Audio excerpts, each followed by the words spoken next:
मैं चाहती हूँ कि मेरा एक जैसे कि अपनी बात पूरी दुनिया के सामने रखना चाहती हूँ कि हम एक लोकतांत्रिक देश में रहते हैं जहाँ न्याय की बेहतर व्यवस्था है और हम न्यायिक चीजों से भटक कर कभी असंवैधानिक बात नहीं किए हैं समाज में और ना ही असंवैधानिक काम करने की कोशिश की है। जितना बार अन्याय हुआ है हम न्याय मांगते मांगते आज यहाँ से सुप्रीम कोर्ट तक चले गए। लेकिन मेरा आखिरी बार पूरी दुनिया को यह संदेश देना है कि ठीक है, हमें आप मारना चाहते हैं, आप हमें मरवा दीजिए, हमें कोई आपत्ति नहीं है। लेकिन जब भी कुछ घटना होता है तो लोग वहां पे किसी के पीछे प्रोटेस्ट करते हैं कि उसको जस्टिस दिलाएंगे, उसके लिए हम प्रोटेस्ट कर रहे हैं।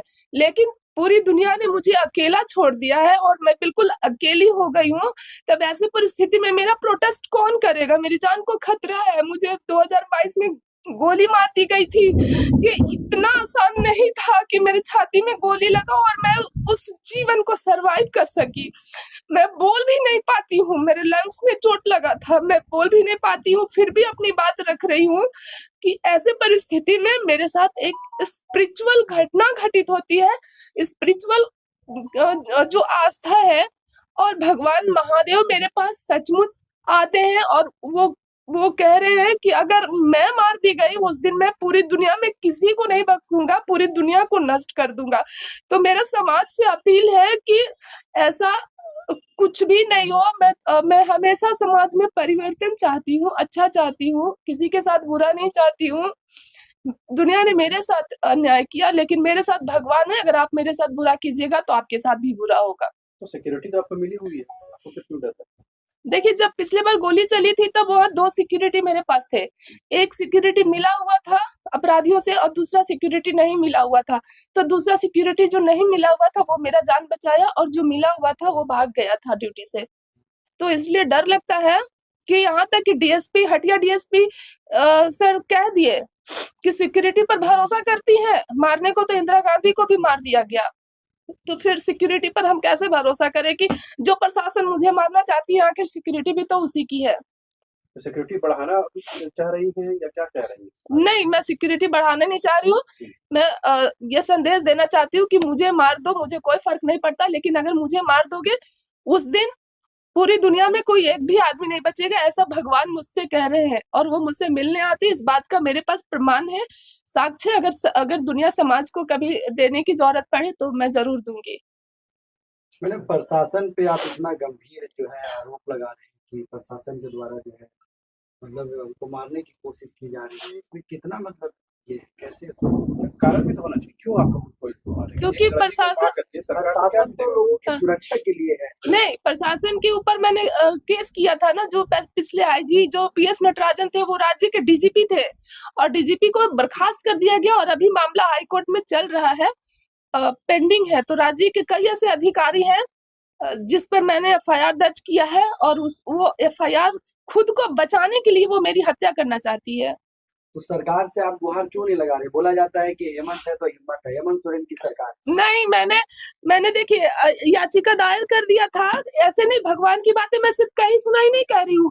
मैंने रिट करके दायर किया कि भगवान जब पूरी दुनिया अगर मेरा साथ ही छोड़ देगा तो कौन आएगा हमको बचाने के लिए? किसी को तो आना पड़ेगा ना।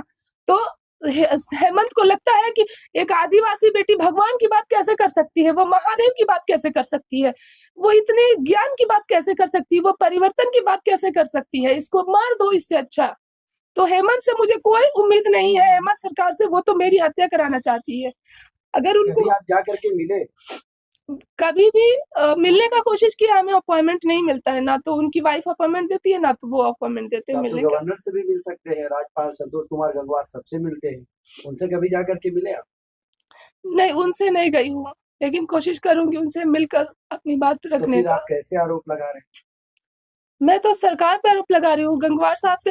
अब राज्यपाल महोदय से मैं इसलिए मिलने नहीं गए क्योंकि पिछले जो राज्यपाल महोदय थे गोली लगने से पहले मेरे जीवन पर उपन्यास लिखा गया और उस उपन्यास को 365 देशों पे रिलीज किया गया।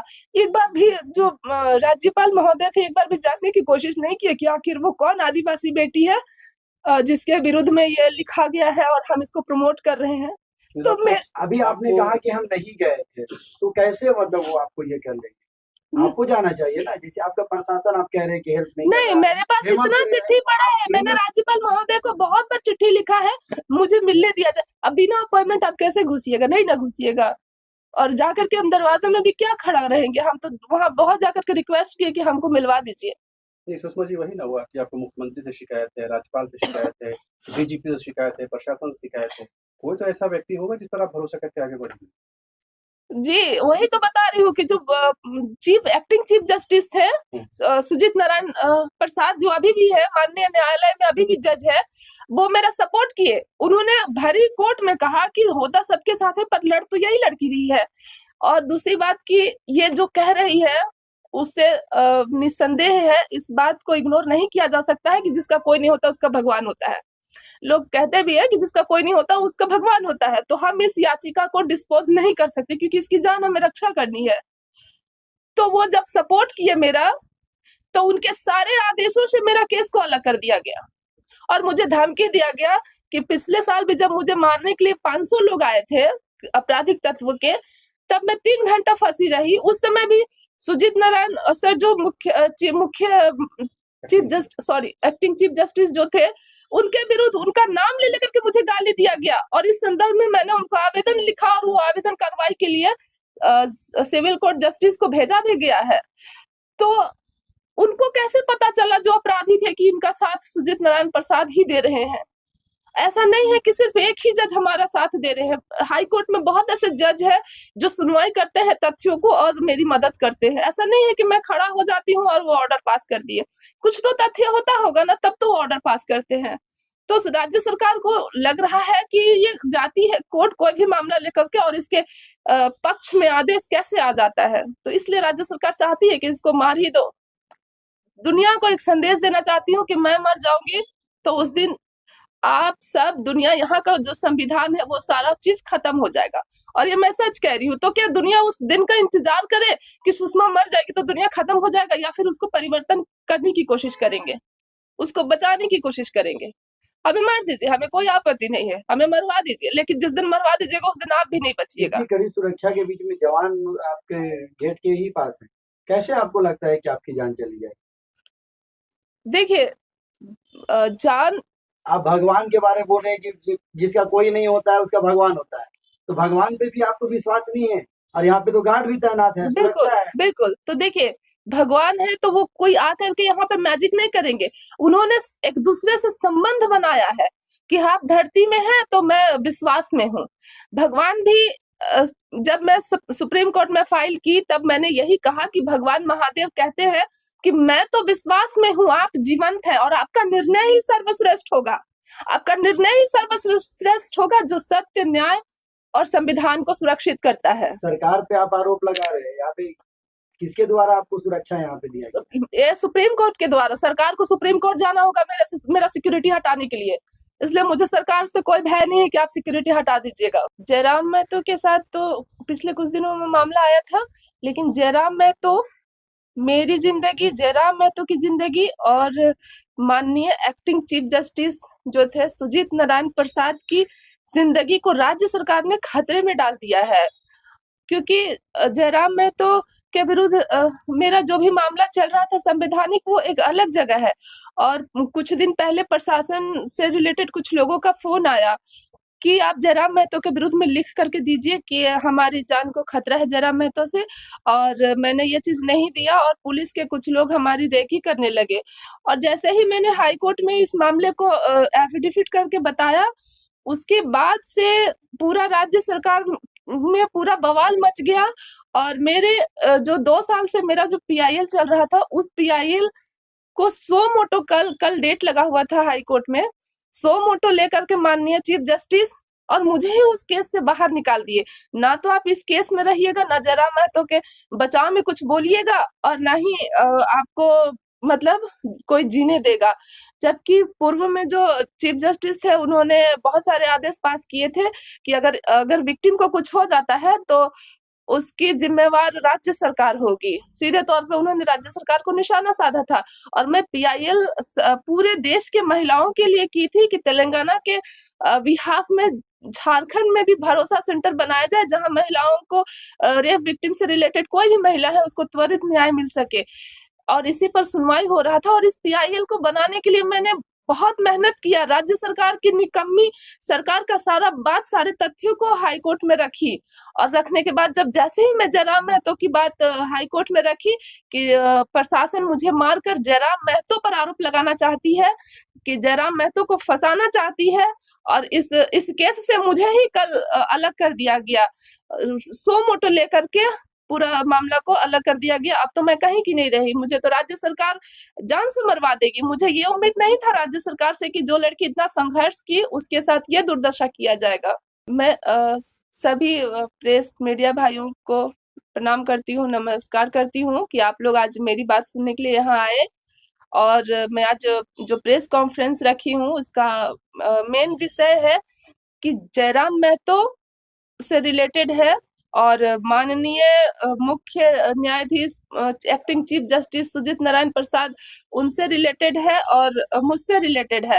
राज्य सरकार ने हम तीनों के विरुद्ध बहुत बड़ी साजिशें रची है, जिससे कि मेरी हत्या हो जाए और जयराम महतो को फंसाया जा सके। और इसी संदर्भ में मैंने माननीय उच्च न्यायालय में याचिका दायर किया, जहां मेरा 2 साल से पीआईएल चल रहा था। और उस पीआईएल में जैसे ही मैंने जयराम महतो की बात रखी कि पुलिस प्रशासन मेरी हत्या कराना चाहती है, सरकार मेरी हत्या कराना चाहती है, जैसे कि 2022 में मेरे ऊपर जानलेवा हमला भी हुआ था, और मुझे डर है कि अब दोबारा मेरे ऊपर जानलेवा हमला होगा तो शायद मेरी जिंदगी नहीं बचेगी, क्योंकि जिस दौर से मैं गुजरी हूँ वो बहुत ही पीड़ादायक था मेरे लिए। और इस बात को राज्य सरकार ने सीधे तौर पर सुनने से मना कर दिया, और पीआईएल को सो मोटो ले लिए, सो मोटो संज्ञान ले लिए, जबकि उस पीआईएल में मैं 2 साल से मेहनत कर रही थी। राज्य सरकार के जो नाकाम चीजें हैं उसको मैं बार बार न्यायालय के सामने रख रही थी कि महिलाओं की क्या दुर्दशा है। और झारखंड राज्य में भी तेलंगाना के बिहाफ में भरोसा सेंटर बनाया जाए, जहां महिलाओं को त्वरित न्याय मिले। उसी पीआईएल में मेरा पर्सनल ग्रीवांस भी चल रहा था। पर्सनल ग्रीवांस जैसे मुझसे रिलेटेड कोई भी अन्याय या फिर मेरी हत्या की साजिश, आदेश भी पारित किए गए थे। और आदेश पारित करने के बाद जैसे ही मैं पिछले हफ्ता ये याचिका दायर की उसमें कि पुलिस के कुछ लोग जो है वो मेरी हत्या करना चाहते हैं, मेरी रेकी की जा रही है, मैं कहाँ जाती हूँ, किससे मिलती हूँ, कब घर से निकलती हूँ, और इस संदर्भ में जयराम महतो को मुझे पुलिस मार के जयराम महतो पर यह आरोप लगाना चाहती है। इसी बात पर मैंने एफिडेविट फाइल किया कोर्ट में, तो मुझे कल इस केस से बाहर निकाल दिया गया। ना तो मैं इस केस में रहूंगी और ना ही अब मैं अपनी आवाज रख सकती हूँ न्यायालय के समक्ष।